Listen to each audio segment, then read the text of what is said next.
কোন এটা কোনো কথা? সকালবেলা খবরটা দেখে তো সারাদিন খালি শরীরটা চুলকাইছে কিছু বলার জন্য। রাইতের বেলা মারামারি কইরা ইস্তেমার মাঠে কয়েকজন দুনিয়া থেকে বিদায় হয়ে গেছে।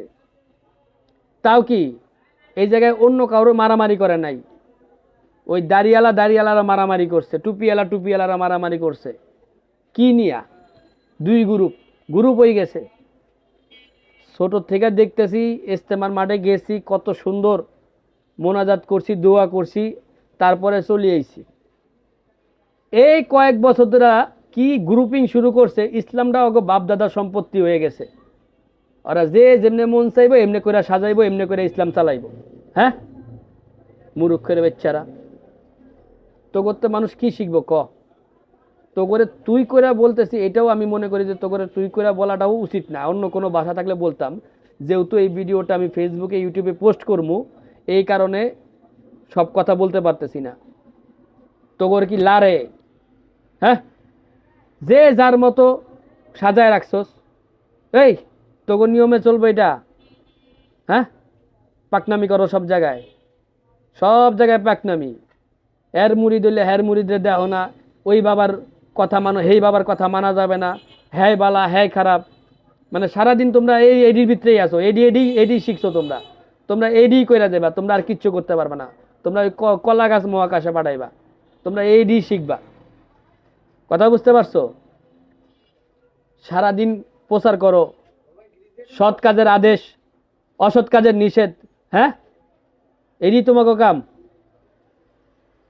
এডি তোমাকে সৎ কাজের আদেশ, অসৎ কাজের নির্দেশ, এটাই তোমাকে কাম। ফাউল কতগুলা। সাধারণ মানুষ এদের থেকে শিখবে, নামাজ কেমনে পড়ে, মাসলা মাসাইল জানবে, প্রাথমিক জিনিসগুলা এদের থেকে শিক্ষা নেওয়া যায়। আমি নিজেও এইখানে গিয়ে অনেক কিছু শিখছি। আমারই তো মন চাইতেছে না আর কোন জীবনে বাইসা থাকলে, এই অবস্থায় থাকলে, আর এই পরিবেশ থাকলে কেমনে যাবো মানুষ? হ্যাঁ, তোমাকে বাপদাদার সম্পত্তি পেয়ে নিছো ইস্তেমার মাঠ, একদল দখল করবে, আরেক দল ঢুকবে না, আরেক দল ঢুকবে, আরেক দল ঢুকবে না। যেই লোকের কোনো নাম গন্ধ নাই এই দেশে, সেই লোককে নিয়ে পারাপারি শুরু করে দিছো।